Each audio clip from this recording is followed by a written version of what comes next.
الله محمد حبيب الله لا إله إلا الله محمد حبيب الله لا إله إلا الله محمد حبيب الله لا إله إلا الله محمد حبيب الله لا إله إلا الله محمد حبيب الله لا إله إلا الله محمد رسول الله عليه صلاة الله لا إله إلا الله محمد رسول الله عليه صلاة الله لا إله إلا الله محمد رسول الله عليه صلاة الله لا إله إلا الله محمد رسول الله عليه صلاة الله لا إله إلا الله محمد رسول الله عليه صلاة الله لا إله إلا الله محمد رسول الله عليه صلاة الله لا إله إلا الله محمد رسول الله عليه صلاة الله الله الله حق الله الله حق الله الله حق الله الله حق الله الله حق الله الله حق الله الله حق الله الله حي الله الله حي الله الله حي الله الله حي الله الله حي الله الله حي الله الله حي يا قيوم الله حي يا قيوم الله حي يا قيوم الله حي يا قيوم الله حي يا قيوم الله حي يا قيوم الله حي يا قيوم الله حي يا قيوم الله حي دائم اللهم صل على سيدنا محمد النبي الأمي وعلى آله وصحبه وسلم يا عفو يا غفار يا تواب يا قدوس يا جليل يا عفو يا غفار يا تواب يا قدوس يا جليل يا عفو يا غفار يا تواب يا قدوس يا جليل يا عفو يا غفار يا تواب يا قدوس يا جليل يا عفو يا غفار يا تواب يا قدوس يا jalil. Wahai Allah yang maha pemaaf, wahai yang maha pengampun, wahai yang maha penerima taubat, wahai yang maha suci, yang maha agung, maafkanlah kami, ampunilah kami, terimalah taubat kami, suci dan jernihkanlah hati nurani kami daripada segala penyakit-penyakit hati, dosa dan berhala dunia. Ya Nur ya Hadi ya Haq, ya Nur ya Hadi ya Haq, ya Nur ya Hadi ya Haq, ya Nur ya Hadi ya Haq, ya Nur ya Hadi ya Haq. Wahai Allah yang maha pemilik dan maha pemberi cahaya, yang maha pemberi petunjuk, yang maha benar, pancarkanlah cahaya petunjuk dan kebenaran serta ma'rifat-Mu ke dalam hati kami. Ya Fattah, ya Fattah, ya Fattah, ya Fattah, ya Fattah. Wahai Allah yang maha pembuka, bukakan hijab antara kami dan Engkau ya Allah. Ya Latif, ya Latif, ya Latif, ya Latif, ya Latif. Wahai Allah yang maha lembut, lembutkanlah hati-hati kami yang keras ini agar sentiasa gemetar ketika disebut nama-Mu. Ya Hafiz, ya Muhaimin, ya Hafiz, ya Muhaimin, يا حفيظ يا مهيمن يا حفيظ يا مهيمن يا حفيظ يا مهيمن. Ya Allah yang maha pemelihara lagi maha pelindung, peliharalah, lindungilah dan pagarilah hati-hati kami daripada bisikan nafsu dan syaitan. Ya bari'u ya bari'u ya bari'u ya bari'u ya bari'. Wahai Allah yang maha mengadakan segalanya, anugerahkan kami kepasrahan yang sepenuhnya terhadap-Mu. Jadikanlah seluruh jiwa raga kami untuk perjuangan agama-Mu dan abdimu yang sejati. Ya Alimu ya Hakimu ya Rashid, Ya Alimu ya Hakimu ya Rashid, Ya Alimu ya Hakimu ya Rashid, Ya Alimu ya Hakimu ya Rashid. Wahai Allah yang maha mengetahui, yang maha bijaksana, yang maha cerdas, kurniakanlah kami ilmu ma'rifat agar kami benar-benar mengenali dan mentaati-Mu. Turunkan hikmah dan kebijaksanaan agar kami menjunjung segala titah perintah-Mu. Berilah perhatian-Mu dan kasih sayang-Mu dalam setiap urusan kami. Ya Arhamar Rahimin, Ya Hakim, Ya Karim, Ya Ahad, Ya Samad, Ya Hayy, Ya Muhyi, Ya Qayyum, Ya Zal Jalali wal Ikram. La ilaha illa anta rabbuna. Ya Arhamar Rahimin, Ya Hakim, Ya Karim, Ya Ahad, Ya Samad, Ya Hayy, Ya Muhyi, Ya Qayyum, Ya Zal Jalali wal Ikram. La ilaha illa anta rabbuna. Ya Arhamar Rahimin, Ya Hakim, Ya Karim, Ya Ahad, Ya Samad, Ya Hayy, Ya Muhyi, Ya Qayyum, Ya Zal Jalali wal Ikram. La ilaha illa anta rabbuna. Ya Arhamar Rahimin, Ya Hakim, Ya Karim, Ya Ahad, Ya Samad, Ya Hayy, Ya Muhyi, Ya Qayyum, Ya Zal Jalali wal Ikram. La ilaha illa anta rabbuna. Ya Arhamar Rahimin, Ya Hakim, Ya Karim, Ya Ahad, Ya Samad, Ya Hayy, Ya Muhyi, Ya Qayyum, Ya Zal Jalali wal Ikram. La ilaha illa anta rabbuna. Wahai Allah yang maha mengasihani daripada segala yang mengasihani, yang maha bijaksana, yang maha mulia, yang maha esa. Engkaulah tempat meminta, wahai yang maha hidup, yang maha menghidupkan, yang maha berdiri sendiri, yang maha memiliki keagungan dan kemuliaan. Tiada Tuhan melainkan Engkau, Tuhan kami. Layakkanlah kami, ya Allah, menjadi golongan yang berjaya di dunia dan akhirat. Terima dan berkatilah himpunan kami. Allahumma salli ala Sayyidina Muhammad, tibbil qulubi wa dawaiha, wa afiyatil abdani wa shifaiha, wa nuril absari wa dhiyaiha, wa ala alihi wa sahbihi wa barik wa sallim. Ya Allah, berilah rahmat ke atas penghulu kami, Nabi Muhammad SAW, yang dengan berkat salawat ke atas baginda akan menyembuhkan hati-hati, menjadi penawar dan menyehatkan tubuh badan, juga memberi kesembuhan penyakit, serta mengurniakan cahaya penglihatan, dan kurniakanlah juga rahmat, keberkatan, dan kesejahteraan ke atas keluarga dan sahabat baginda.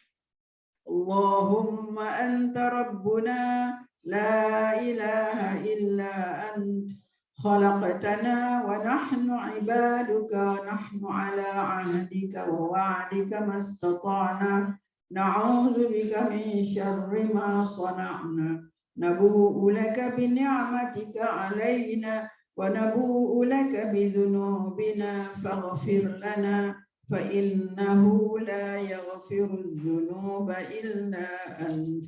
Ya Allah, Engkau Tuhan kami, tidak ada Tuhan melainkan Engkau. Engkaulah yang telah menjadikan kami dan kami adalah hamba-Mu, dan kami menurut di atas perintah dan perjanjian dengan-Mu sekadar keupayaan kami.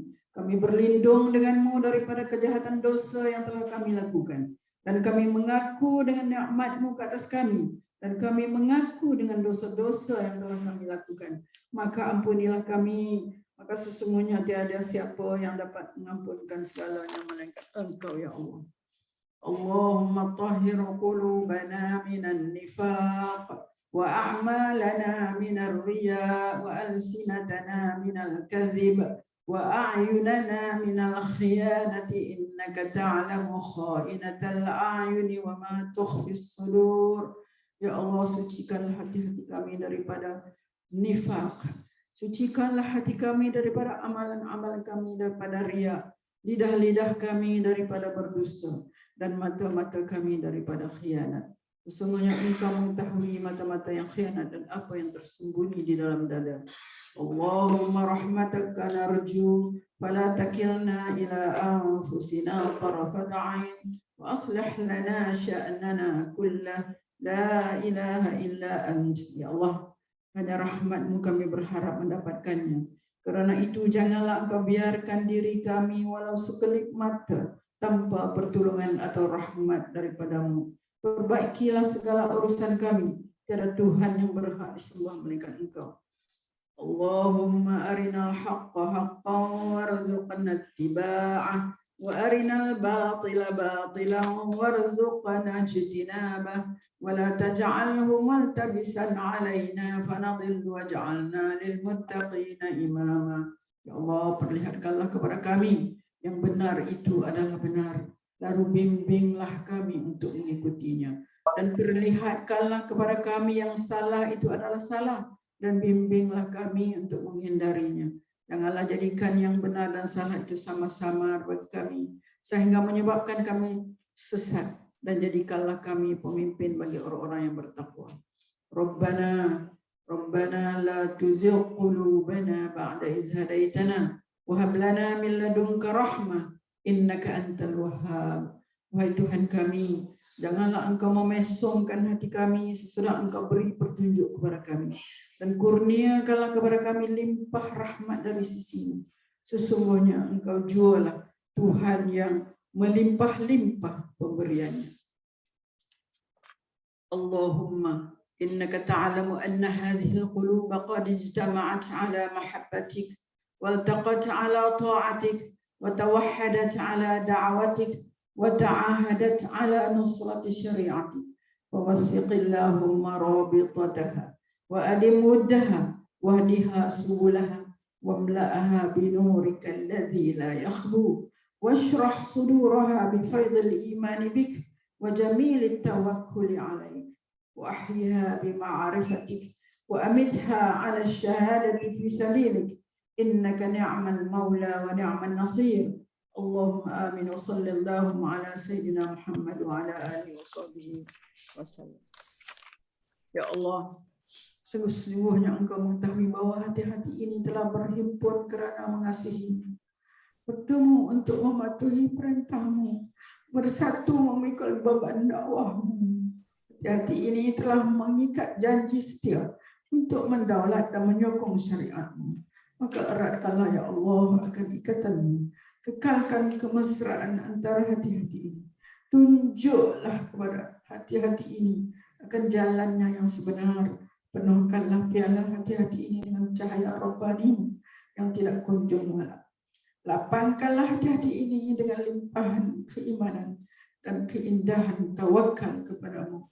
Hidup suburkanlah hati-hati dengan ma'rifat, pengetahuan sebenar tentangmu. Jika Engkau takdirkan kami mati, maka matikanlah pemilik hati-hati ini sebagai para syuhada di dalam perjuangan agamamu. Sesungguhnya Engkau sebaik-baik sandaran dan sebaik-baik penolong. Ya Allah, perkenankan permintaan kami. Ya Allah, restuilah dan sejahterakanlah junjungan Nabi Muhammad SAW, keluarga dan para sahabat baginda. Allahumma ighfir lana wa lil mu'minina wal mu'minat wal muslimina wal muslimat wa alif baina qulubina wa aslih dhata bainina وانصرنا على عدوك وعدونا اللهم أعز الإسلام والمسلمين اللهم أذل الشرك والمشركين اللهم انصر إخواننا المسلمين في كل مكان وفي كل زمان وفي كل وقت اللهم إنا نجعلك في نحور أعدائنا ونعوذ بك من شرورهم اللهم بدد شملهم وفرق جمعهم وشتت كلمتهم وزلزل أقدامهم وسلط عليهم كلبا من كلابك يا قهار يا جبار يا منتقم يا الله يا الله يا الله اللهم يا منزل الكتاب ويا مجري السحاب ويا هازم الأحزاب اهزمهم اهزمهم اهزمهم وانصرنا عليهم. Ya Allah, ampunilah kami kaum mukminin, mukminat, muslimin dan muslimat. Satukanlah hati-hati kami, perbaikilah hubungan antara kami, dan menangkanlah kami atas musuhmu dan musuh kami. Ya Allah, muliakanlah Islam dan orang Islam. Ya Allah, hinakanlah syirik dan mereka yang syirik. Ya Allah, bantulah saudara-saudara kami yang muslim di semua tempat, zaman dan masa. Ya Allah, kami letakkan kamu di batang leher musuh-musuh kami, dan kami berlindung denganmu daripada kejahatan mereka. Ya Allah, hancurkanlah kumpulan mereka. Ya Allah, pecahkan pakatan mereka. Ya Allah, leburkan pendirian mereka. Ya Allah, musnahkan langkah mereka. Cengkamkan anjing-anjingmu kepada mereka. Ya Allah yang maha memaksa. Ya Allah yang maha perkasa. Ya Allah yang maha membalas. Ya Allah, ya Allah, ya Allah yang turunkan kitab, yang gerakkan awan, yang tewaskan tentera Ahzab. Kalahkan mereka, kalahkan mereka, kalahkan mereka, dan kemenangan untuk kami. Ya Allah, ya Rabbal Alamin. Wassallallahu ala Sayyidina Muhammad wa ala alihi wa sahbihi ajma'in. Walhamdulillahi Rabbil Alamin. Tun. Zaitun. Kawan. Assalamualaikum warahmatullahi wabarakatuh. Semua benda-benda Okey, kita nak masuk kepada surah kita. Itu surah apa? Suratul Balad ya, Suratul Balad.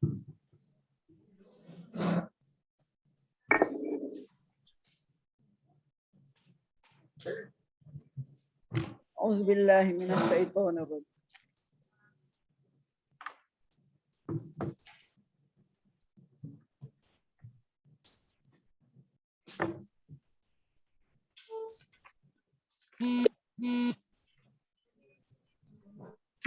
Suratul Balad. Pertama-tama saya menganggurkan bunda sekalian yang alhamdulillah dapat lagi hadir pada hari ini bersama-sama dalam kelas kita, iaitu kita nak membaca dan mentadabbur ayat Quran yang di akhir-akhir tu, ke dalam juz yang ke-30. Kita dah start daripada dulu surah An-Naba, ayat yang ke-30 lah sampailah sekarang ni. Kemungkinan banyakkannya yang malah okeylah, kita akan teruskan. Hari ini surah kita ialah Suratul Balad. Dengan harapan supaya kita jangan lupalah surah yang kita baca sebelum ini, itu Suratul Fajri, dan kita ambillah tadabbur daripada Suratul Fajri. Ingatlah balik Suratul Fajri. Ingat balik semula ya. Dan kita akan pergi kepada Suratul Balad.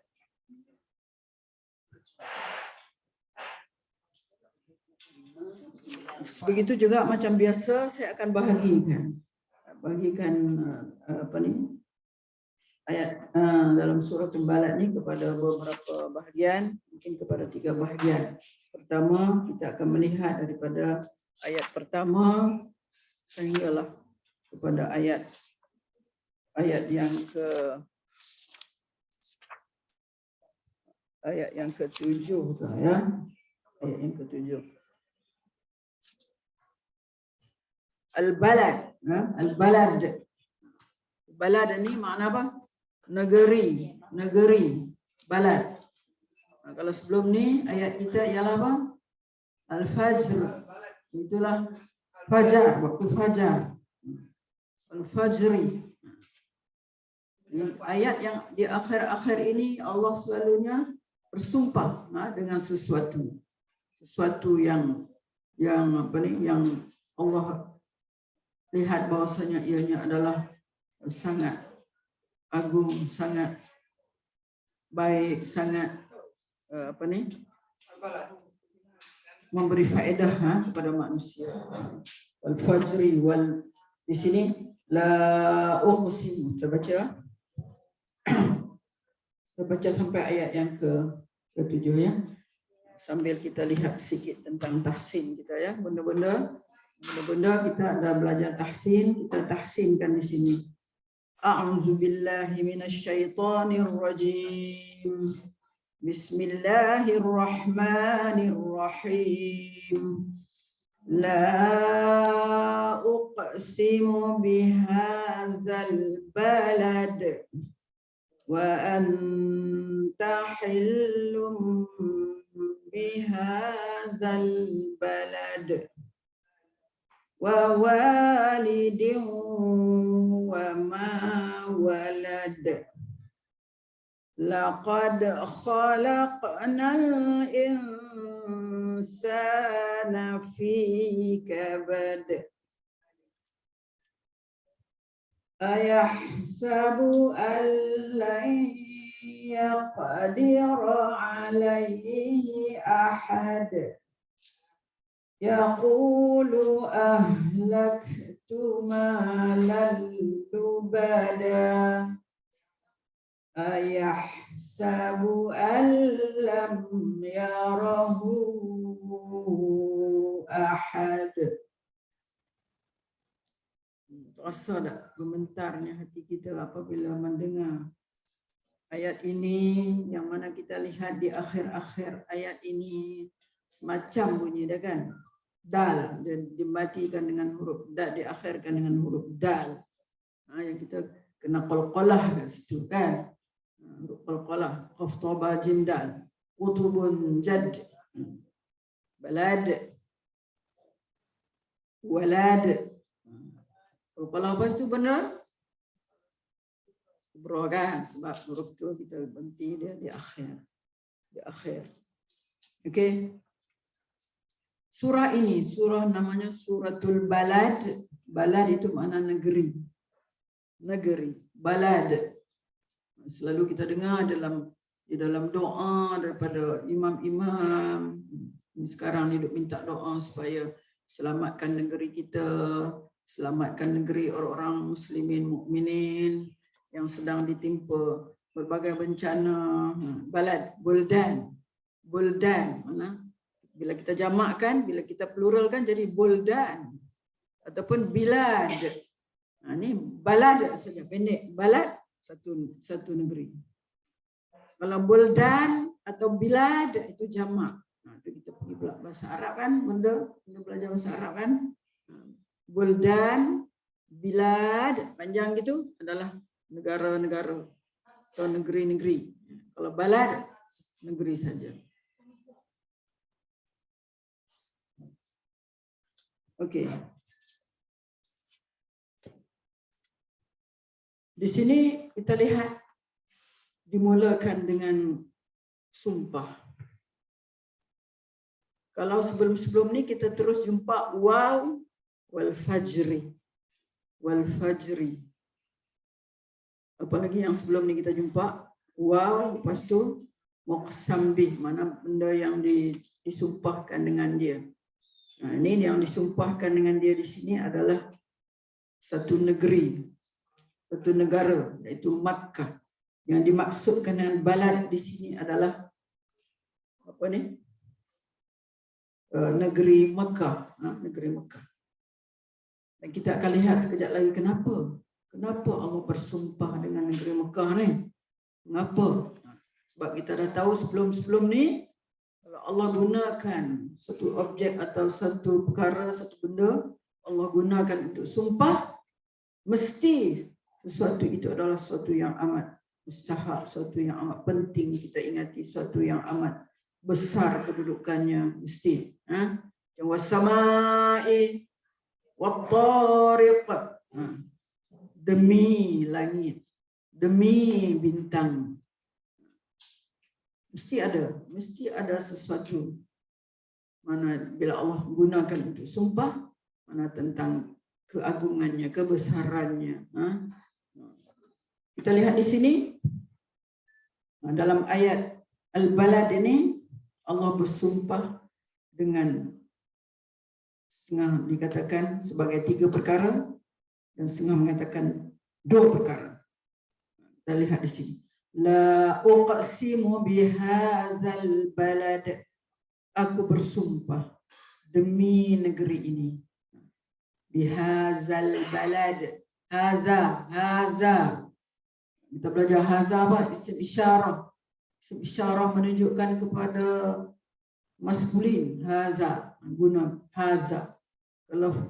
Kalau muannas femininnya kita gunakan hazi. Sebab tak ada tamarbutah, ya.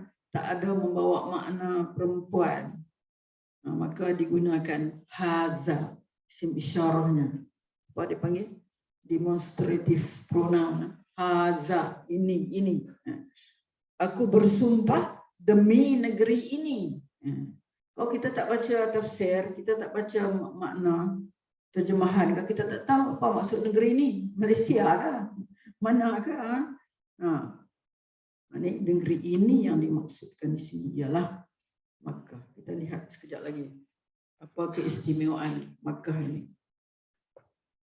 Wa anta hillum bihadzal balad, dan engkau menjadi halal di negeri ini. Perkataan hillun tu ada macam-macam tafsirannya. Dan engkau menjadi halal di negeri ini. Apa makna tu? Engkau tu Nabi Muhammad lah. Engkau menjadi halal. Halal kah? Halal dia apa? Halal dimakan ke? Halal apa? Engkau tu yang Muhammad menjadi halal di negeri ini. Kita nak tengok juga perkataan halal. Apa maksudnya? Kemudian sumpah yang seterusnya. Wa walidin wa ma walad, demi yang beranak. Walid. Ada orang panggil ayah dia walid lah. Walid tu ayah. Yang beranak. Dia beranak kan? Dia lah menyebabkan dia beranak. Walidin wa ma walad, demi yang beranak. Demi wa ma walad, dan demi yang diperanakkan. Wa ma walad. Wa walidin walid wa ma walad, demi yang beranak, demi yang diperanakkan. Wa ma walad. Walad tu anaklah. Jadi selalu saya sebut, selalu kita tahu kalau dalam ayat Quran ada sumpah.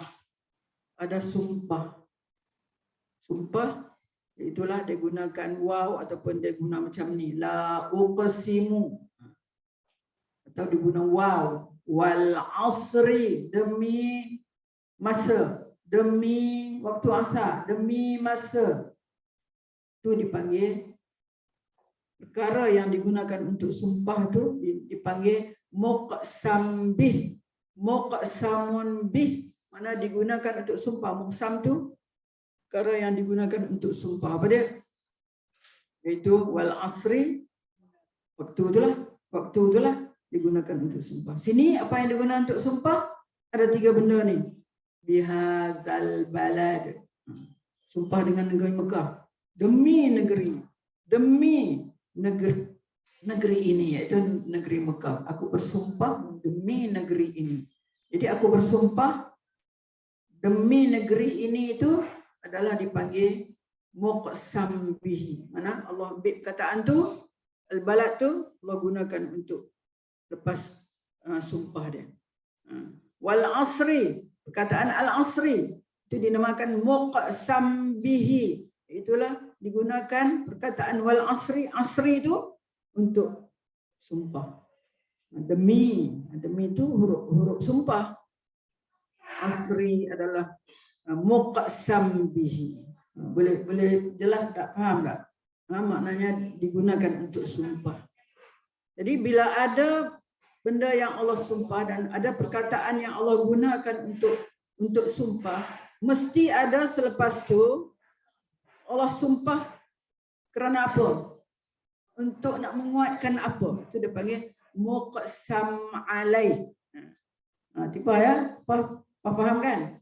Muqsam alaih. Macam kita tengok yang pendek dalam wal asri, waw tu huruf sumpah, al asri itu dipanggil muqsam bihi yang digunakan untuk sumpah. Muqsam alaih, sumpahkan kerana apa? Untuk menguatkan apa? Itu muqsam bihi, beza dengan muqsam alaih. Muqsam alaih di dalam surah wal asri ialah innal insana lafi khusr.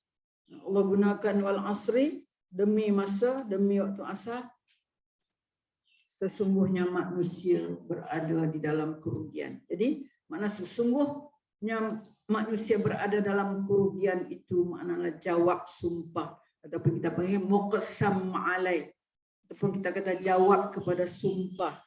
Dia kena ada tiga tu. Kena ada tiga. Huruf sumpah ataupun perkataan sumpah. La uqsimu ni perkataan sumpah atau huruf sumpah.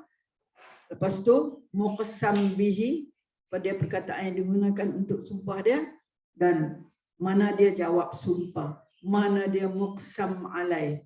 Muqsam alaih di dalam ayat yang pendek tadi ialah innal insana lafi khusr. Sesungguhnya manusia berada dalam, nak menguatkan itu. Macam kita lah juga, kita sumpah biasa. Wallahi boleh. Wallahi. Wabillahi wa tallahi tu. Pihak yang bertanggungjawab tu dia bersumpah tu guna tiga sekali huruf sumpah. Wallahi wabillahi wa tallahi. Di sini kita tahu huruf sumpah ada tiga. Waw, bi, ba, ta. Wallahi wabillahi wa tallahi. Itu huruf sumpah dan muqsam bih. Mana jawab sumpah dia? Saya akan menjalankan tugas saya dengan sebaik-baiknya. Itu makna dia sumpah tu. Itu makna jawab sumpah. Samalah. Wattin wazaitun wa turi sinin wa hadzal baladil amin. Ini tiga sekali diguna. Sumpah tiga. Sumpah apa? Demi buah tin, demi buah zaitun, demi bukit Tursina.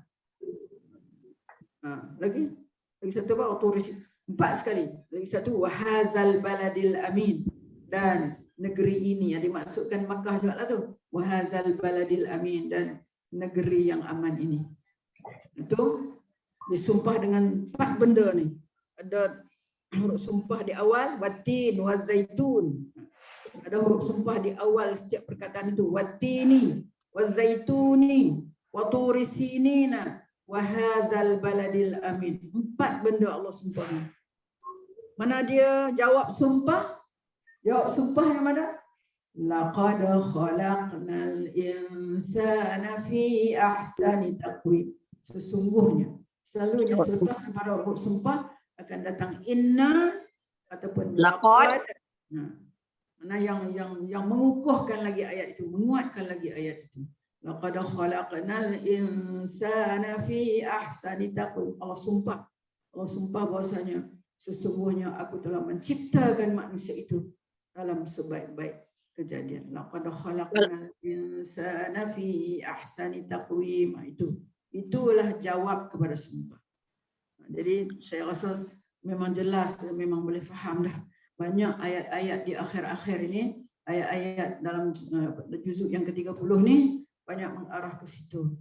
Makna sumpah Allah nak menyatakan dengan bersungguh-sungguh. Manakala sumpah tu kita nak mengatakan sungguh-sungguh, nak menyatakan dengan sebenarnya sungguh-sungguh bahawa sesuatu itu begini. Sepertilah juga di dalam ayat kita ini, dalam suratul Balad ini, Kita kata ada sumpah, kita kata Allah bersumpah dengan negeri Mekah bihazal balad. Kemudian Allah bersumpah dengan apa lagi? Dengan Nabi, anta, dan engkau wahai Muhammad, halun, dan engkau menjadi halal di negeri ini. Tengok apa dia halal tu. Apa makna halal nanti? Wa walidin wa ma walad, dan demi yang beranak dan demi yang diperanakkan. Mana dia? Mana dia jawab sumpah? Jawab sumpah mana? Laqad khalaqnal insana fi kabad. Sesungguhnya telah kami ciptakan manusia itu berada di dalam susah payah. Allah nak katakan dengan sungguh-sungguh, mesti manusia melalui ini susah payah. Kita ni melalui susah payah. Sejak daripada kita dalam perut ibu kita lagi, kita susah payah. Susah payah kita duduk dalam tu, kita bergerak, kita nak keluar. Bila sampai masa dia kita pusing sana, pusing sini ya. Kita susah payah daripada dalam perut ibu lagi, sehinggalah selepas keluar kita boleh bilang mana susah payah kita. Daripada masa kecil kita besar sikit, sekolah lagi tinggi sikit, pergi universiti. Susah payah tak? Pergi universiti, belajar, nak ingat pelajaran, susah, nangis-nangis kadang-kadang. Kadang-kadang anak-anak kita tu, yang dia tak sabar tu, dia menangis, dia rasa nak capai yang baik, tapi rasa macam susah, nangis. Saya biasalah anak-anak saya nangis. Betul, jangan nangis. Memanglah siapa-siapa pun susah dan belajar ni, nangis. Dah susah payah belajar, dah. Lepas tu apa? Berjaya.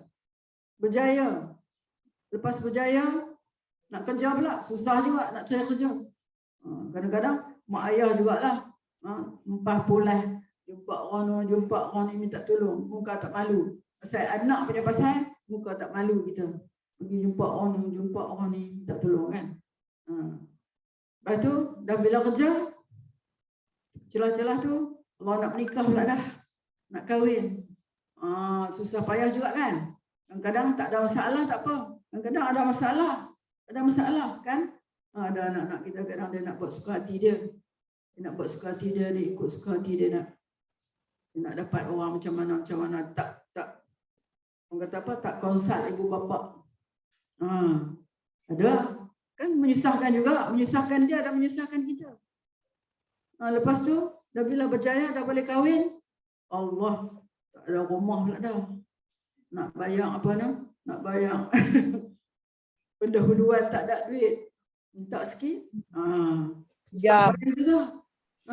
Dah ada rumah, nak kereta pula dah. Lepas tu dapat anak pula, dah kahwin dapat anak, dah susah payah. Itulah. Siapa nak jaga pula anak? Ya. Mak juga jaga. Mak juga. Pimai-pimai mak juga. Itu maknanya sampailah susah payahnya, sampailah dia sendiri ada anak. Kemudian susah payah dengan dia pun, susah payah dengan anak dia. Sampailah dia pun anak-anak tu mungkin dah besar, dah kerja dan jadi anak-anak tu pun ada anak yang bertanggung jawab. Dengan mak bapak dia, ada anak yang tak bertanggung jawab. Kita jangan harap sangat, maknanya kita ni akan dibelai oleh anak kita sampai kita tua kan. Ada anak yang buat tak tahu je, ada mak ayah dia.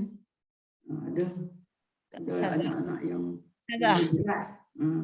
Dalam ayat 4 tu memang ada tekankan, dia jadikan kita memang dalam bersusah payah. Betul tak? Kesusahan, kepenatan. Tapi kita mesti ketahui, dia menjadikan kita, pasti kita akan melalui kesusahan. Sebenarnya kesusahan itu bukanlah berat bagi kita, tapi kita merasainya berat. Kan betul? Kan? Setiap manusia, Setiap umat yang dijadikan pasti akan melalui kesusahan. Sama ada berat atau ringan atau sederhana. Sama ada berat, ringan, sederhana, baik atau tidak baik, semua kita kena rasa. Itu Betul. sebab Allah nak tekankan tu. Allah datang dengan sumpah. Sumpah, ni. Apa dia? Laqad khalaqnal insana fi kabad. Kalau gitulah, kalau kita sendiri yang merasai perkara itu, kita pujuk-pujuklah dia kita. Memang Allah dah kata dah. Kata dah mesti lalui, tak kira siapa, tak kira siapa. Teruk dengan tak teruk saja. Ada orang yang teruk sangat merasai kabat ini, susah payah ini, daripada dilahirkan sampailah dia tua, sampailah dia menunggu masa kematian, kan. Jadi tu kena ingat balik tu. Maknanya semua tu adalah ketentuan Allah. Allah dah tentukan. Jangan cakap kata tak ada kesusahan yang dilalui. Setiap kita ada, mesti ada. Mesti ada. Kata tengok orang tu senang aja. Jangan ingat gitu. Dia ada sajalah kalau rahsia dia tu ada pada dia. Mana dia tahu dia biasa susah payah begini-begini. Semasa umur dia sekian ataupun semasa umur dia sekian dia merasai kepedihan, keperitan itu. Mungkin kadang-kadang sampai nak putus asa mungkin. Ada yang berlaku kepada sebahagian daripada kita sekarang ini dalam keadaan apa ni orang kata COVID ni. Ada yang sampai berputus asa nak bunuh diri. Bapa kita tengok banyak yang nak bunuh diri. Mungkin ada yang bunuh diri dah. Semua. Jadi itu yang dikatakan laqad khalaqnal insana fi kabad. Apalah ayat ni? Cuba saya sebut dengan saya. Laqad khalaqnal insana fi kabad. Laqad khalaqnal insana fi kabad. Laqad khalaqna, sesungguhnya laqad tu sesungguhnya. Khalaqna, kita jumpa dah banyak kali khalaqa. Khalaqnal insana fi ahsani taqwim. Kami jadikan, kami ciptakan. Laqad khalaqnal insana fi kabad.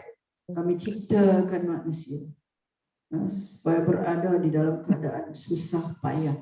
Memang mereka mesti melalui susah payah dalam kehidupan mereka.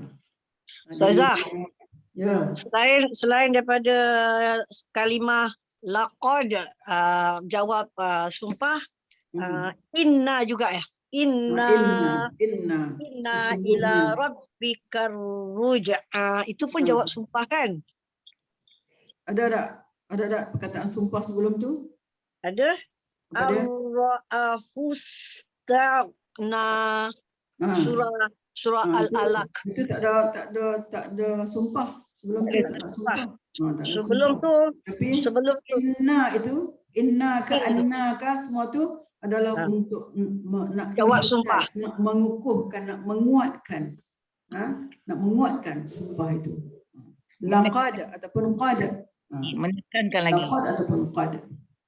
Ingat tak dalam sumpah wal fajri dulu, wal fajri walayalin ashdu, dia ada huruf sumpah wal fajri walayalin ashri, ada sumpah dan ada muqsam bi, ada yang benda yang digunakan oleh Allah untuk sumpah iaitu fajri dan layalin ash wasyaf'i lagi. Sumpah juga wasyaf'i wal watri. Wallahi. Lepas itu apa? hal Wasyaf'i wal watri. Inna fi dzalika kan qasamun li zihij kan. Di situ kita tak nampak mana jawab sumpah. Kita jumpa ada huruf sumpah dan ada benda yang digunakan untuk sumpah. Wal fajri, fajar, layalin ashri, wa syaf'in, watri. Itu mana Allah gunakan untuk sumpah tu. Waw tu huruf sumpah. Demi. Kemudian mana dia? Dia jawab sumpah. Jawab sumpah dia. Ada. Ustazah, jawab sumpah tu boleh jadi soalan juga kan? Kita rasa macam soalan. Tapi sebenarnya dia menekankan jawapan. Mana dia? Alam. Jawapan sumpah dia alam. Betul tak? Alam taro kaifa fa'ala ada setengahnya tidak perasan. Hah? Ada setengahnya tak perasan. Saya dah cakap hari itu, jawab sumpahnya adalah tak ada di depan kita, tapi kita takdirkan, iaitulah la yu'zabun. Itu mereka ni sebenarnya orang-orang kafir ni akan diazabkan. Akan diazab. Itu yang jawab sumpah. Itu jawab sumpah. Dihazafkan. Kalau dalam bahasa Arab, hazaf tu mana buang, tak ada dinyatakan di situ. Tapi ditakdirkan, iaitulah la yu'azzabun. Kalau kita baca tafsir, dia ada benda tu. Jadi rupanya sumpah ni kan 3 rukun ni sumpah ni apa? Huruf sumpah, benda yang disumpah, muqsam bih, dan jawab sumpah ataupun muqsam alaih. Pasal tak payah sebut ni. Kalau orang yang dia minat, memang dia tulis lah. Lepas tu bila dia tulis, mana esok-esok ni dia boleh ingat balik, ataupun bila dia baca-baca di mana, oh ni rupanya hak yang kita belajar kat ustazah dulu. Huruf sumpah, dia ada muqassam bih, ada perkataan atau benda yang digunakan untuk sumpah, dan ada jawab sumpah. 3 rukun tu mesti ada. Walaupun tidak ada dalam tu, seperti ayat wal fajri wal layalin ashri itu ni, jawab sumpah tak ada disebut di situ, tapi ditakdirkan ada apabila kita membaca tafsir. Maknanya Allah bersumpah dengan wal fajr, demi fajar, demi malam yang 10, lagi apa? Demi apa ni? Syaf'i wal watr, genap dan ganjil. Yang tu juga. Lepas tu hal fi zalika qasamul lizi hijr alam tara kaifa. Terus ada alam tara kaifa. Maknanya dari sini kita boleh faham, iaitu keadaan yang berlaku kepada tiga umat ni, iaitu umat apa? Umat Nabi apa? Kaum Ad, umat Nabi Hud, kaum Samud dan Fir'aun. Kan mereka ini semuanya mendapat seksa daripada Allah. Allah seksa mereka. Jadi daripada sini kita faham bahawasanya jawab kepada sumpah ini bahawasanya mereka, iaitu orang kafir ini, pasti akan diazab oleh Allah SWT. Kan boleh faham kan? Jadi kita akan jumpa lagi banyak lagi tentang sumpah, insya-Allah kita akan cuba uraikan ya. Okey, la uqsimu bihadzal balad. La uqsimu bihadzal balad. Kita tengok kenapa Allah gunakan Makkah ini sebagai bahan untuk dia nak sumpah. Aku bersumpah demi negeri ini, itulah Makkatul Mukarramah, demi Makkah.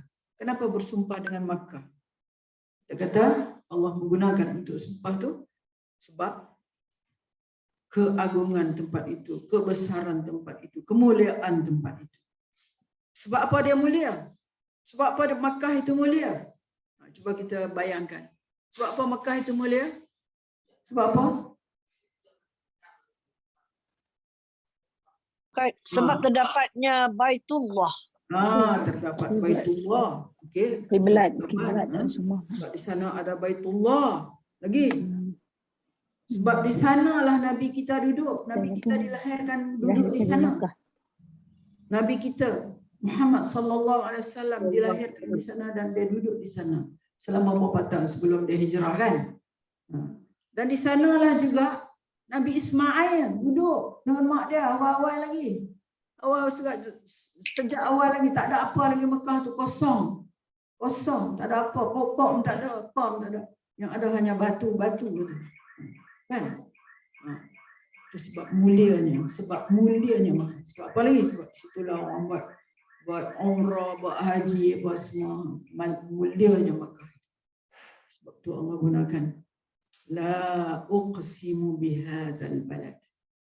La uqs, aku bersumpah dengan negeri ini, iaitu Makkah. Mungkin apa ni yang hadir di dalam majlis ini mungkin tengok la tu, la tu macam dalam bahasa Arab kami tahu juga la tu menafikan kan. La menafikan atau menegahkan kan. Pasal apa? Kak Mun baru nak tanya. Allah kan menggunakan kata waw dan juga la kan? La, lepas tu fi'il, la uqsimu. Sini keseluruhan ulama menyatakan la tu hanya sebagai tambahan sahaja. Tambahan sahaja. Jadi yang benarnya aku bersumpah, uqsimu. Kalau kita jumpa tu makna dia adalah aku bersumpah. Uqsimu bihadzal balad. Huruf tambah saja. Panggil apa? Ziyadah. Kan kita tahu kan kita belajar tajwid kadang-kadang apa ni? Kita punya muallimah ada sebut ziyadah, huruf ziyadah, huruf tambah kan. Ini macam huruf tambah saja. Ataupun ada juga yang mengatakan, ulama yang mengatakan la tu memang ada juga, mana tidak, mana nak menafikan tidak kepada apa perkara-perkara yang tidak baiklah. Maknanya tak, aku tetap bersumpah. Tak, la uqsimu. Tidak, aku bersumpah, aku tetap bersumpah. Aku tak buat benda tu, aku tetap bersumpah. Ada juga yang mengatakan. Banyaklah tafsiran kalau kita lihat tentang la itu saja di dalam apa ni ayat Al-Quran. Tapi kebanyakan jumhur ulama mengatakan terjemah sajalah ataupun beri sajalah makna ini aku bersumpah. Walaupun jumpa la, walaupun ada la yang menamakan nafi atau nahi. Okey. Ya. Tak apa. 200 lah. 200 ikut doktor dah suruh duduk hospital dah. Tak bahaya. Turun dah berapa? 100 lebih. Ya, boleh tahanlah no. Tak apa. Tenang. Kita sentiasa berada dalam ketenangan. Kita zikir-zikir banyak-banyak ya. Supaya hati kita tenang dan darah tinggi pun tak naik. Okey. La uqsimu bihadzal balad. Faham tak gini? Mana ini Allah kata demi mana aku bersumpah dengan negeri ini. Mana negeri ini dimaksudkan ialah Makkatul Mukarramah. Ataupun dipanggil apa? Makkah tu dipanggil apa? Mukarramah. Makkah. Al-Mukarramah. Selain daripada tu dipanggil apa? Tanah suci. Quran ada sebut kan? Dalam Quran ada sebut kan?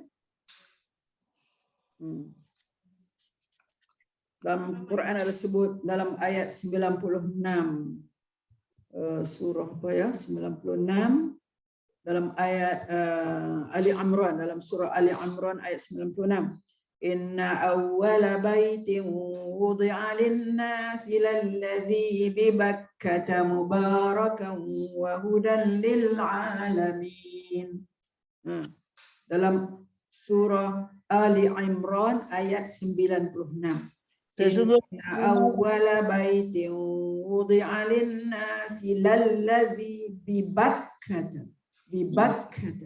mubarakan wa hudan lil alamin.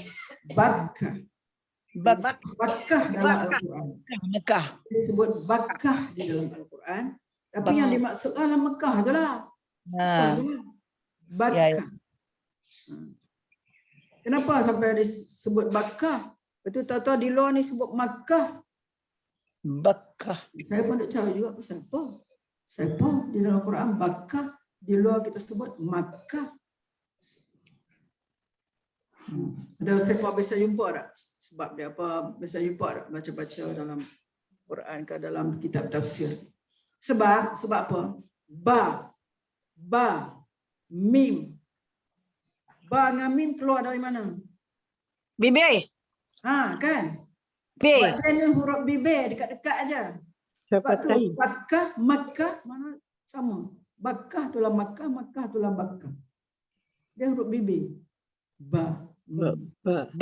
Makkah. Mim. Bakkah. Huruf bibir. Dia sama huruf bibir. Bakkah mubarakan wa hudan lil alamin. Semuanya rumah pertama yang diasaskan untuk manusia. Inna awwala baitin. Awal baitin. Baitin dah belajar lah bahasa Arab. Bait. Rumah. Baitullah, rumah Allah. Bait. Ini rumah Allah ni. Semuanya yang rumah pertama yang diasaskan, yang dibina untuk manusia ialah Bakkah yang diberkati dan memberi petunjuk kepada seluruh alam. Itu kan? Okey. Dan disebutkan juga fihi ayatum bayyinat, ayat 97. Tadi 96. Fihi ayatum bayyinatum maqamu Ibrahim wa man dakhalahu kana amina. Dalam dia ada tanda-tanda yang jelas. Ada di sana apa? Maqam Ibrahim. Maqam Ibrahim. Siapa yang masuk ke dalamnya, ke dalam rumah ini, kana amina, dia akan rasa aman.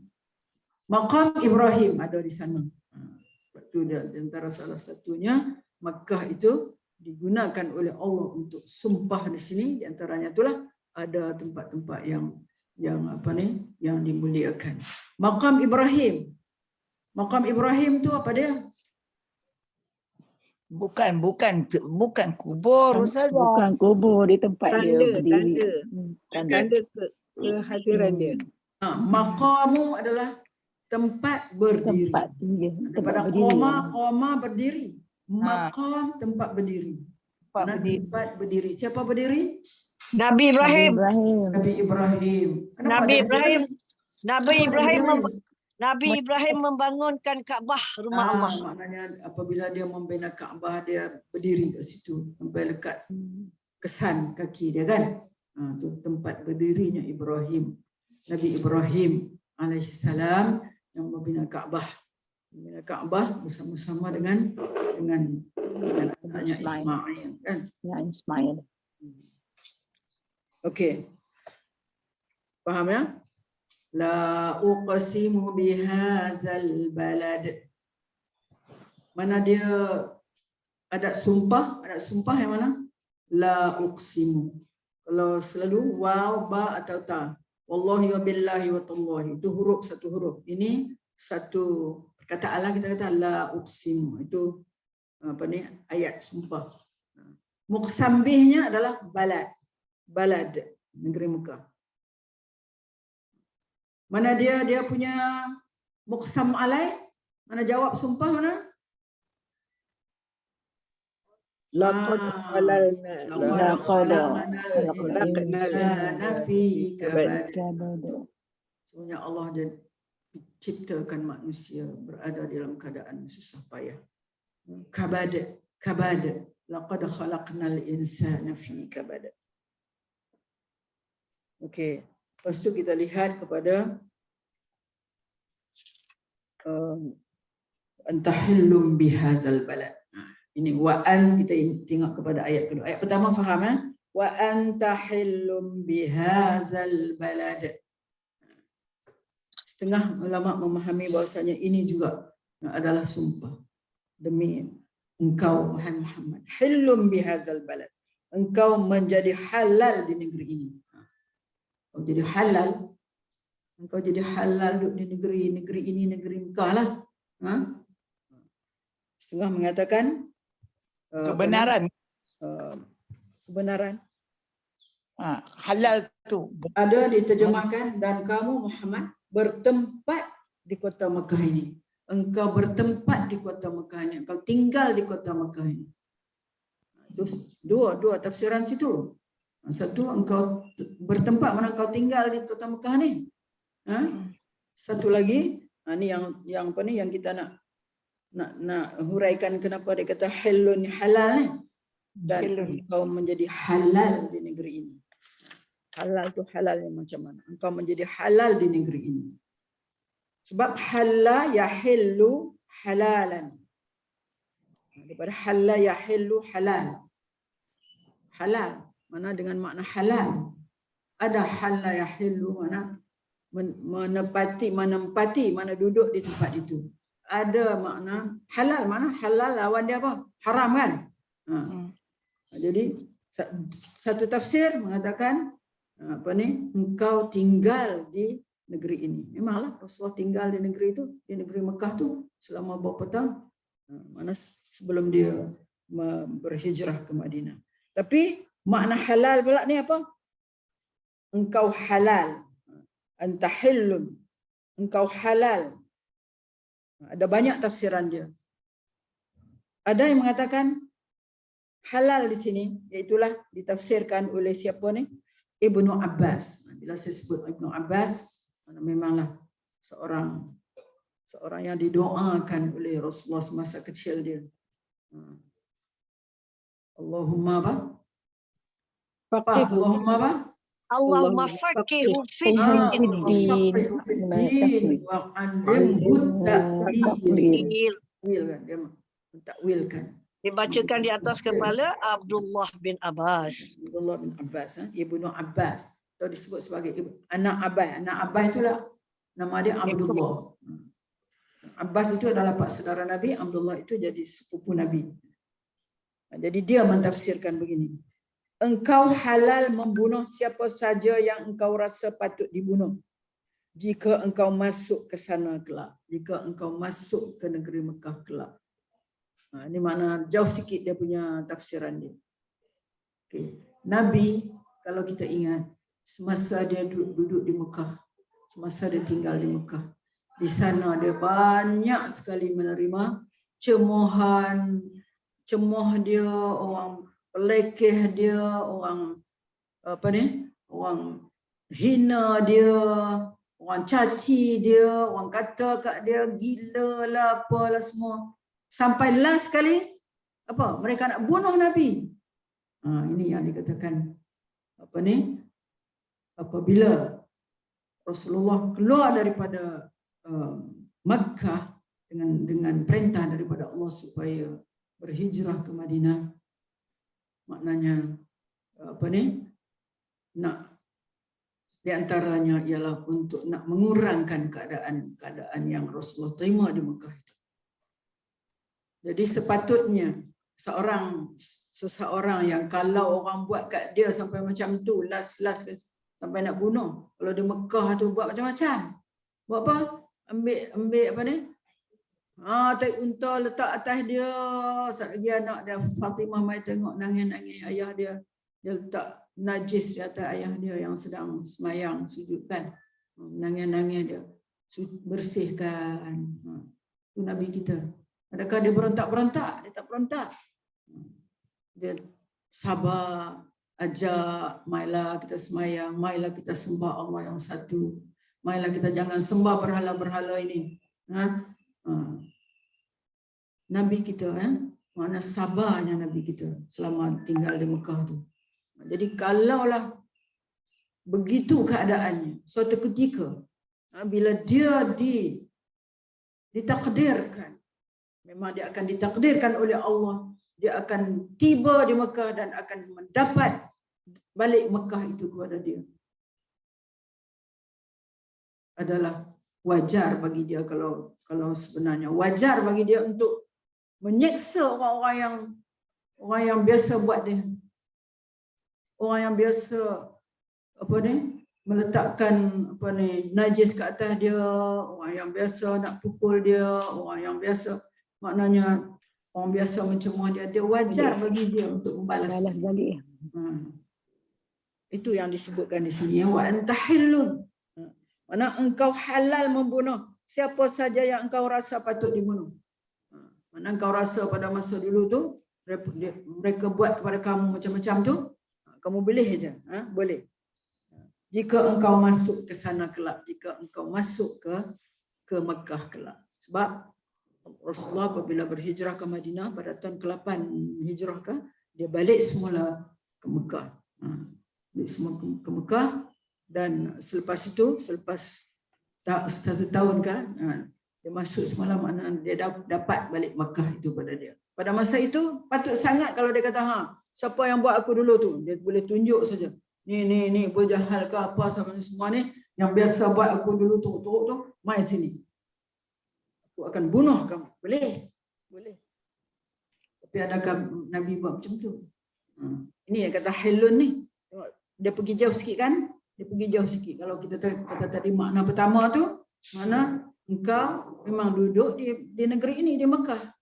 Tapi kalau ini sebagaimana tafsiran Ibnu Abbas ni, engkau halal membunuh siapa saja yang engkau rasa patut dibunuh jika engkau masuk ke sana kelak, masuk ke Mekah kelak. Ini juga dijelaskan oleh ahli tafsir juga, As-Suddi. As-Suddi pula menyatakan engkau halal memerangi orang-orang yang pernah memerangi di negeri ini. Ini dua lah tafsiran dia. Engkau halal membunuh dan engkau halal memerangi orang-orang yang pernah memerangi di Makkah dulu. Itu tafsiran. Wa anta hillum bihadzal balad. Difaham tak? Maknanya ayat wa anta hillum bihazal balad ini antara lainnya maknanya membenarkanlah Nabi untuk membalas dendam kepada dia kerana dia ditindas. Ya, Allah benarkan dia. Allah benar. Kepada dia saja. Pada dia saja, bukan kepada orang lain. Kepada Nabi kita saja. Tapi Rasulullah tidak begitu kan, Ustazah? Rasulullah tak buat begitu. Ya. Bahkan kita dengar dalam sejarah, dia memaafkan siapa yang biasa melakukan keburukan kepada dia. Wa anta hillum bihadzal. Dalam sumpah lagi ni. Dan yang ketiga, wa walidin wa ma walad. Wa walidin wa ma walad. Demi walid, demi yang beranak. Takkan walid beranak. Walid menyebabkan orang sebelah beranak. Kan? Wa walidin walid wa ma walad, dan demi yang diperanakkan. Wa walidin. Tiga lah. Kita kata di sini, macam kalau saya rujuk kepada tafsir Hamka, dia kata tiga ni adalah sumpahan. Satu, la uqsimu bihazal balad, ini negeri Mekah. Wa anta hillum bihazal balad, min Muhammad yang tinggal di negeri Mekah, atau demi Muhammad yang selalu ditindas. Mana yang Allah beri kepada dia, yang Allah halalkan kepada dia, boleh membunuh. Siapa yang dia nak bunuh apabila dia masuk ke Mekah kelak. Dan tafsiran kepada As-Suddi itu, iaitu boleh memerangi orang yang pernah memerangi masa di Mekah dulu. Itu dua. Ketiga ini, demi yang beranak dan demi yang diperanakkan. Ada juga banyak tafsiran di sini. Ada yang mengatakan wa walidin wa ma walad tu menurut tafsir Mujahid. Mujahid juga salah seorang ahli tafsir juga. Mujahid, As-Suddi, Ibnu Abbas. Kalau kita tengok dalam tafsir-tafsir, akan ada nama-nama ni dalam tafsir tu. Mana ahli tafsir lah mereka. Jadi dia mentafsirkan, Mujahid mentafsir, dan Qatadah lagi seorang mentafsirkan yang beranak itu ialah Nabi Adam. Dia refer kepada Abul Bashar, kepada nenek kita yang awal sekali. Itu yang beranak itu ialah Adam. Sebab daripada Adam akan lahirlah ramai anak cucu dia. Yang beranak itu ialah Nabi Adam.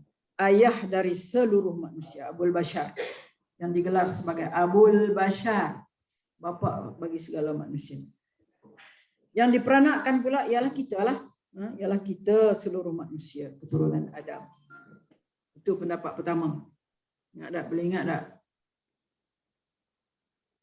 Macam tak seronok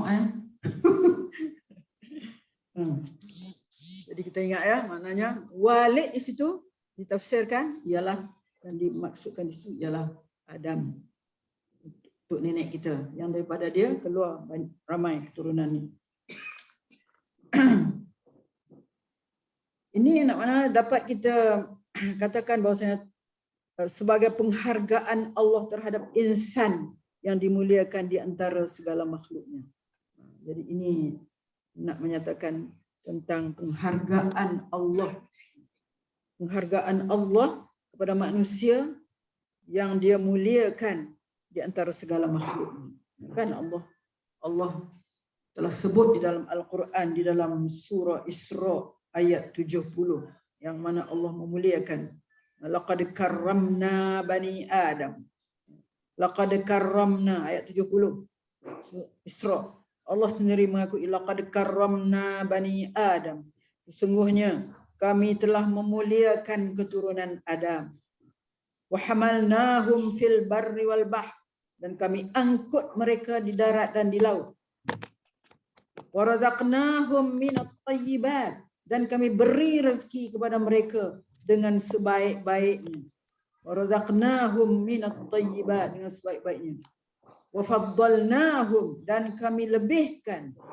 Wa faddalnahum ala katsirin mimman khalaqna tafdila, dan kami lebihkan Adam ini dari sebahagian besar makhluk yang kami ciptakan dengan sebenar-benar kelebihan. Ini satu ayat yang menyatakan bahawasanya Allah memuliakan. Allah sangat memuliakan Bani Adam ini. Sebab itulah, kemuliaan itulah sampai diambil pula untuk menjadi sebagai sumpah di sini. Wa walidin wa ma walad, demi yang beranak dan demi yang diperanakkan. Itu satu tafsiran, itu dia mengatakan Nabi Adam. Tafsiran yang kedua, Abu Imran Al-Juwani, maksud ayah di sini ialah Nabi Ibrahim. Kenapa dia kata Nabi Ibrahim? Dia kata maksud ayah di sini ialah Nabi Ibrahim. Tadi maksud ayah di sini ialah Adam. Ingat tak? Kedua, maksud ayah di sini ialah Nabi Ibrahim. Maksudnya kita jugalah Nabi Ibrahim. Kenapa? Nabi Ibrahim dan yang diperanakkan. Nabi Ibrahim, kalau kita tengok kepada dia punya silsilah dia, daripada dialah akan keluar Bani Israel, akan keluar kita punya ni sampailah kepada Nabi kita Nabi Muhammad. Daripada Ibrahim ni. Daripada Ibrahim ni keturunan tu. Yang diperanakkan ialah keturunannya, termasuk Nabi Ishaq yang menurunkan nabi-nabi dari keluarga Bani Israel, dan Nabi Ismail yang menurunkan, itulah Nabi Muhammad. Daripada Nabi Ismail salah silah. Itu pendapat kedua. Pertama, siapa dia?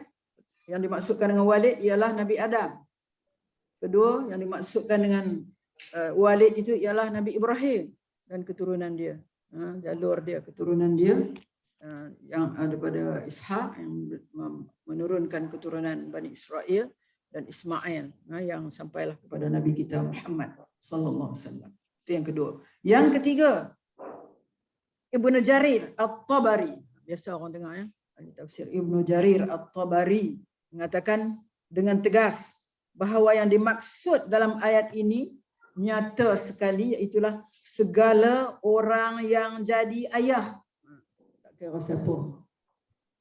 Suami-suami kita ayah kepada anak-anak kita. Kemudian anak-anak kita pula jadi ayah kepada anak-anak dan cucu kita. Tak kira siapa, umum yang ketiga ni. Menyatakan dengan tegas bahawa yang dimaksudkan dalam ayat ini nyata sekali, iaitu segala orang yang jadi ayah. Lepas tu, dan segala anak yang diperanakkan oleh si ayah itu. Singkatnya itu keturunan manusia berkembang di dunia ini. Ini yang suka diambil oleh Hamka. Dia suka, dia kata. Dia suka nak pegang kepada yang ketiga ni lah. Haji kat dapur. Sebab apa? Sebab sangat sesuai lah dengan apa ni keadaan yang kita hadapi ni. Sebab apa? Kehidupan seorang ayah dalam mendidik anaknya berbagai ragam, berbagai rupa, berbagai perangai. Itu pun sudah menjadi satu hal yang patut mendapat perhatian. Itu sebab maka ayah dan keturunannya menjadi salah satu sumpah penting bagi Allah. Ayah dan keturunannya menjadi sumpah penting bagi Allah. Sebab tu Allah gunakan wa walidin wa ma walad. Harta benda dan anak keturunan adalah perhiasan hidup di dunia. Namun yang kekal hanyalah amal yang soleh juga.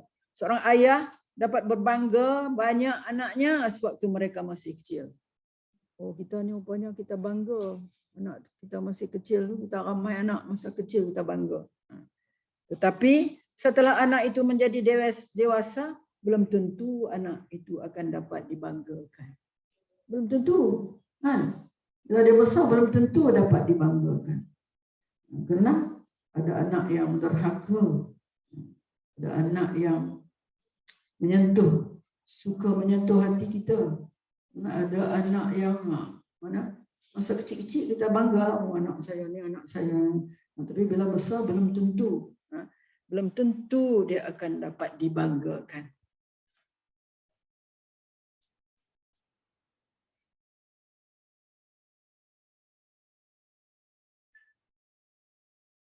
Ni saya bawa cerita dia lah. Saya bawa cerita dia, cerita Pak Hamka ni. Kecil. Pak Hamka kata dia teringat iaitu pada tahun 1951. Ketika Muhammad Nasir menjadi Perdana Menteri Republik Indonesia. Itu ketiga Muhammad Nasir. Masa tu tengah hebatlah percaturan politik di Indonesia ketika itu kan. Jadi Muhammad Nasir ketika itu sedang menghadapi begitu hebatnya percaturan politik. Ini sebagai satu dugaan cubaan juga lah pada dia. Pada ketika itu, anak lelaki dia tak sebut di sini umur berapa, anak lelaki kepada Mak Nasir ni sedang berenang di salah satu tempat permandian di Jakarta sana. Sehingga meninggal dunia. Dia meninggal dunia anak dia tu. Di antara yang datang takziah, yang datang memberi takziah kepada dia ialah Haji Agus Salim. Ingat tak? Kalau kita baca masa zaman Soekarno, adalah nama ni. Haji Agus Salim ni seorang ahli falsafah. Masa dia bersalam tu, masa Agus Salim, Haji Agus Salim ni bila dia bersalam dengan Pak Nasir tadi, dia menyatakan takziah dia, menyatakan dan dia turutlah berduka cita dan dia berkata, ini kata-kata Agus Salim, seorang ahli falsafah tua, dia anggap sini, anggap Agus Salim ni seorang falsafah tua. Apa Agus Salim sebut kepada Muhammad Nasir ni? Tak usah saya terangkan lagi. Dia kata, saya cakap banyak lagi lah. Bersyukurlah kepada Allah. Kerana anak ini meninggal di saat engkau masih merasa bangga dengan dia. Maksudnya anak ni kecil lagi lah. Bersyukurlah kepada Allah kerana anak ini meninggal di saat engkau masih merasa bangga dengan dia. Kita fahamlah. Maknanya anak ni masih kecil. Kita anak kita yang masih kecil tu kan kita sayang, kita apa, tapi bila besar tu dah orang dah kita punya ni pelukan ke apa kan. Mana masa kecil tu. Jadi dia kata dia tafakur, dia bahasa Pak Hamka ni dia tafakur dengar apa yang dikatakan, diucapkan oleh Agus Salim itu, Haji Agus Salim itu kepada Pak Nasir. Dia kata saya tafakur mendengar ucapan orang tua itu dan telah berlalu lebih 20 tahun sampai sekarang. Kian saya merenungkan maksud perkataan Pak Agus tu, memang anak sebelum dia dewasa masih pasti dapat kita banggakan. anak, ini komen daripada Pak Hamka sendiri. Memang anak sebelum dia dewasa masih pasti dapat kita banggakan. Nanti kalau dia telah dewasa dan telah bertindak sendiri dalam hidupnya, tidaklah kurang orang tua yang makan hati berulam jantung melihat perangai anak. Lain yang diceritakan, lain yang tumbuh dalam diri anak itu. Kan? Betul tak? Kita rasa, kita sendiri boleh rasa. Kan? Betul. Saya pun ada anak 8 orang, anak macam-macam perangai. 8 orang, 8 perangai. Itulah duk menanggung. Syukur berjaya. Tapi hati kecil kita nak macam mana? Hati kecil kita ni kita nak anak yang macam mana? Syukur mereka semua berjaya. Alhamdulillah. Tapi hati kecil kita ni nak macam mana? Dan kita berdoa kepada Allah. Rintihan hati kecil kita ni kita sentiasa berdoa kepada Allah.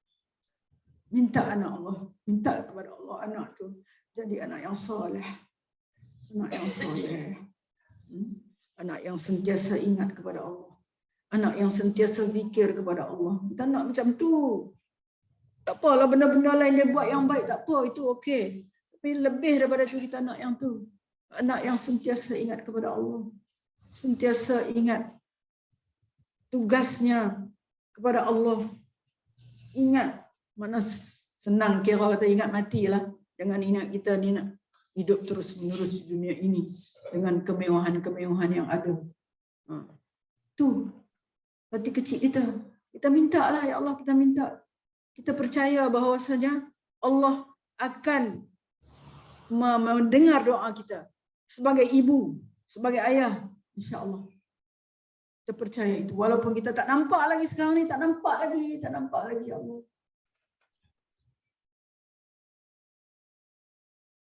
Semayang pun, kan semayang di masjid lah seeloknya.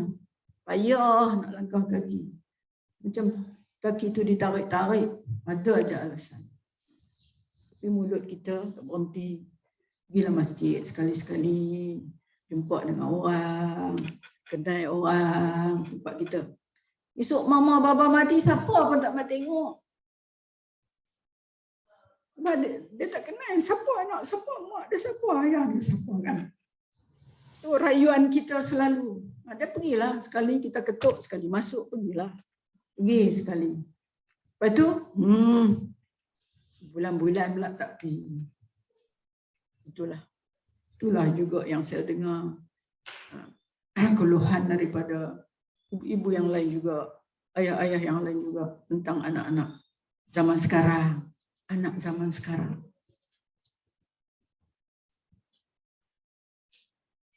Kita tak ambil faham daripada suratul Kahfi. Kita tak ambil faham daripada suratul Kahfi. Pemuda-pemuda Al-Kahfi. Anak kita tak mau mencontohi pemuda-pemuda Al-Kahfi. Orang muda sanggup korban diri atas sebab akidah. Sanggup hidup dalam gua sebab tak mau akidah dia rosak. Sebab raja yang zalim itu nak suruh mereka anut agama yang dianut oleh raja itu. Jadi kita sekarang ni, mana kita nak beri faham kepada anak kita. Kalau kamu nak jadi Ashabul Kahfi, nak jadi macam Ashabul Kahfi, pemuda-pemuda Al-Kahfi, pergilah masjid. Di masjid tu akan menjaga kita. Al-Kahfi, Ashabul Kahfi, gua tu jaga mereka. Tengok Allah jaga dia. Berapa tahun? 309 tahun hidup dalam tu. Allah jaga. Tak makan, tak minum. Allah jaga. Hidup. Ini kita makan, minum, pergi masjid malas. Nak langkah tu. Mungkin tak faham kot. Setiap langkah nak pergi masjid tu, apa ganjaran yang Allah bagi. Tak faham kot. Takkan tak faham. Ngaji semua Bolehlah kan, belajar semua tahu. Saya di sekolah dulu. Tapi tengok macam mana pesan dia. Tapi kita jangan putus asa. Kita ibu bapa jangan putus asa. Doa terus. Jangan kata, malas aku nak doa. Nampak macam tu je. Tak berubah pun. Tak apa, kita doa. Jangan putus asa. Sampai kita habis nyawa apa kita doa. InsyaAllah. InsyaAllah mungkin lepas kita tak ada pun baru ada ingat, sabitlah mak ayah aku duk ingatkan aku ni aku rasa dah sekarang ni aku rasa dah. Biar dia sampai macam tu. Tapi kita jangan kita putus asa daripada berdoa, ya. Untuk wawalidin wa ma walad.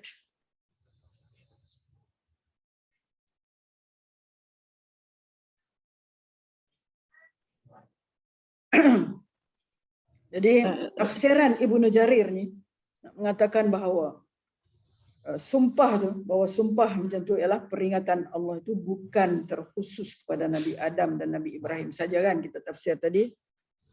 Pertama walidin tu Nabi Adam, kedua Nabi Ibrahim. Ini kita nak faham bahasanya bukan terkhusus untuk Nabi Adam saja, sebab kita walidin wa ma walad. Mana dia bererti umum kepada semua, tidak ditentukan kepada orang tertentu, bahkan mencakup ayah mana saja dan anak mana saja. Wa walidin wa ma walad yang berarti dan apa yang dia peranakkan. Kalau diingat bahawa yang diperanakkan itu manusia, mestinya bukan memakai ma. Ini satu lagi.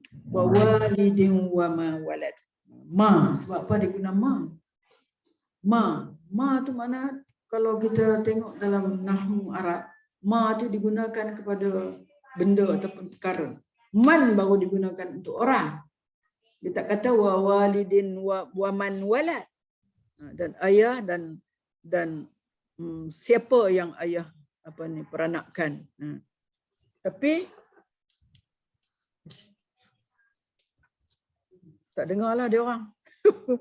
Mana dia ni? Hey. Tak hidup pula ni. Dengar soalan. Dengar. Dengar soalan. Wa walidin wa ma walad kan? Dengar. Dia kata wa walidin wa ma walad. Jadi kalau dia guna man baru halusnya bahasa Arab ni, man baru orang.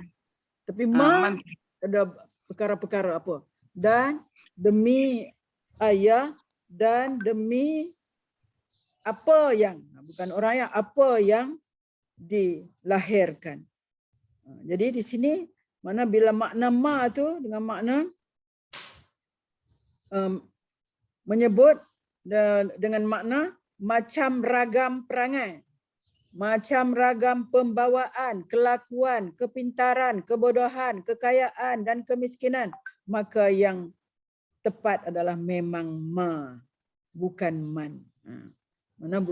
Maknanya ma tu makna yang lebih luas, maknanya itulah demi bapa dan demi perangai apa yang dilahirkan oleh anak itu, pembawaan dia, kelakuan dia, kepintaran dia, kebodohan dia, kekayaan dan kemiskinan. Maka lebih tepat memang ma, bukan man. Kalau man tu orang dia. Ustazah, Ya. sedikit Ustazah, dalam konteks ayat ni, ya, dia kita lebih fokus kepada peranan ayah sajalah, menjadikannya keturunan. Tapi peranan ibu tu beranak aja nampaknya lah dalam ayat ni. So di mana dia tak sentuh langsung peranan ibu pada ibu juga mendidik. Tak dalam ayat ni lah, dalam Al-Baladi. Macam mana pandangan Ustazah lah? Dia Kita tengok kadang-kadang Al-Quran adalah kita kata Al-Quran ini jawami'ul kalim. Dia cakap ringkas, kata-katanya ringkas, tetapi apa kandungan dalam dia? Termasuklah yang Datuk kata tu. Bukan ayah saja kita nak serahkan dia pada dia saja. Maknanya ibunya juga wa ma walad. Dan apa yang siapa yang dia peranakkan? Siapa yang diperanakkan itu anak tu. Maka secara tak langsung anak itu siapa yang yang mendidik dia? Tentulah mak dan ayah, kan? mak dan ayah. Tapi yang puncaknya sekali ayah. Tapi nampaknya dunia sekarang ni bukan ayah, mak yang lebih. Mak yang lebih. Nampak tak? Itulah ibu yang banyak, Ha, ibu yang banyak. yang lebih banyak. Ha. Ayah Siapa tak nak boleh ambil tahu. tahu? Ha. Kadang kita faham diri kita, memang kita ibu. Sensitif kan. Kadang benda yang bukan-bukan kita nak ambil tahu sampai anak rasa rimai kan. Kita tak sampai hati orang ni.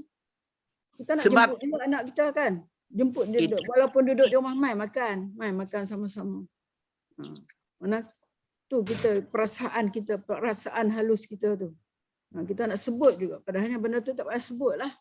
Nak sila anak makan, anaklah sila mak makan. Tak? Itu perkara kecil saja tu kan. Jadi itulah maknanya kalau Allah sebut di sini, maknanya dia merangkumi tu. Merangkumi, dia jangan lihat kepada ayat itu semata-mata. Tapi di sebaliknya. Dia mesti ada di sebaliknya. Siapa? Maknanya Penjaga. yang mendidik, menjaga anak, yang ambil tahu. Kedua-dua ni lah ibu dan ayah. Dan kita tambahkan lagi juga dengan hadis-hadis Rasulullah. Hadis Rasulullah yang ini mengajak kita supaya mengambil berat tentang pendidikan anak-anak ini. Okay, ya. Ya. Wa walidin wa ma walad. Dia hari ini Baru sampai sumpah. Kataan sumpah saja ya, ingat di sini siapa dia? Apa dia? La uqsimu bihadzal balad, hadzal balad. Anta hillun, anta ya Muhammad. Hillun bihadzal balad. Halat ini halakan. Dan Okey. ketiga ialah wa walidin wa ma walad. Itu baru sumpah, muqsam bih. Mana muqsam alai, mana jawab sumpah? Itulah laqad khalaqnal insana fi kabad. Laqad khalaqnal insana fi kabad. Sesungguhnya. Laqad dalam bahasa Arab ada kita jumpa qad. Ada tak kita jumpa qad saja? Qad tak ada la. Ada? Dia ada degree dia. Degree dia. Kalau qad tu kurang kuat. Kalau laqad lagi kuat. Lagi kuat. Qad khalaqnal insana fi kabad. Mana lagi kuat lah. Sesungguhnya tu maknanya lagi kuat. Macam qad aflahal mu'minun dalam surah Mu'minun. Allazina hum fi salatihim khashi'un. Qad saja. Mana kurang kuat. Laqad lagi kuat. Laqad khalaqnal insana fi ahsani taqwim. Laqad tu kuat. Dengan ada lam tu. Lam tu litaukid, dia panggil taukid, menguatkan ayat itu.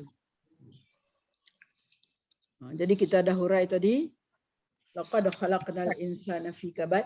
Mana Allah kata sesungguhnya kami ciptakan manusia ni dalam keadaan apa? Susah payah. Susah payah sejak dari mana? Bayangkanlah, tasawurkan, bayangkan kita daripada kita duduk dalam perut ibu kita.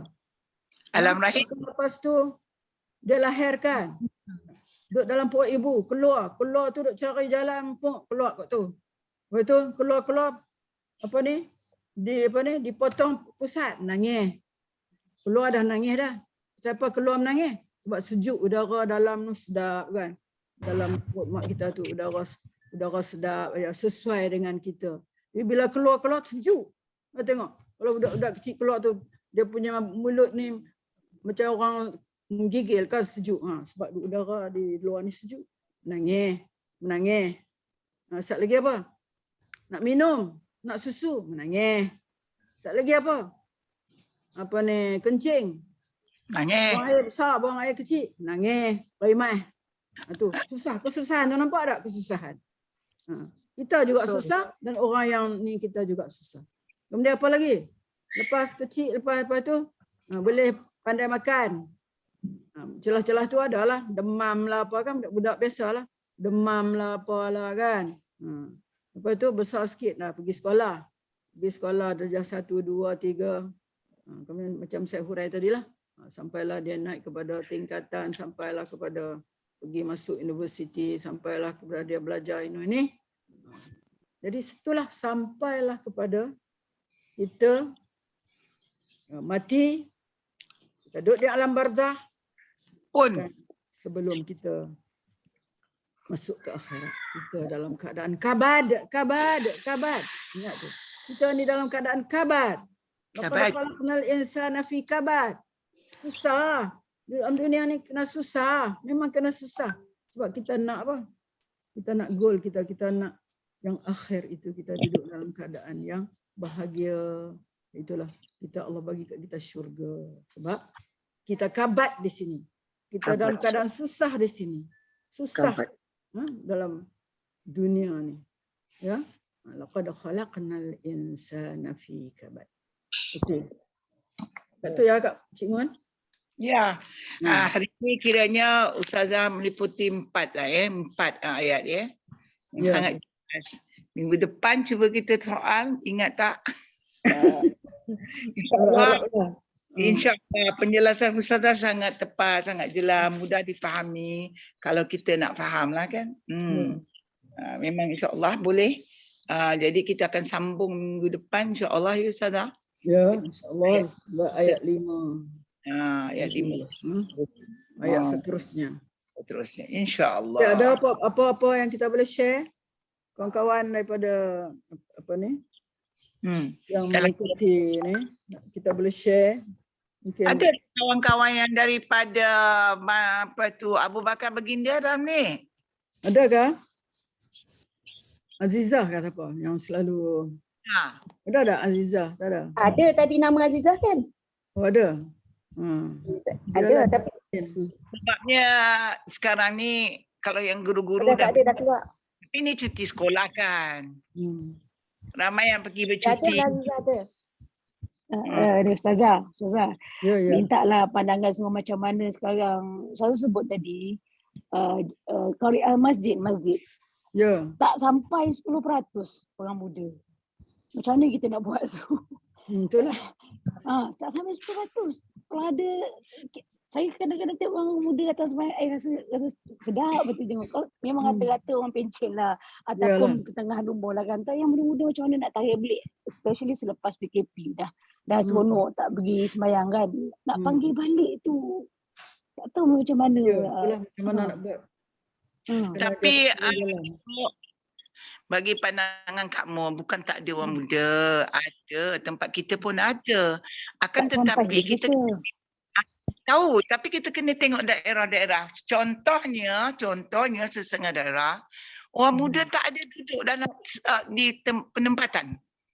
Orang muda ni merantau.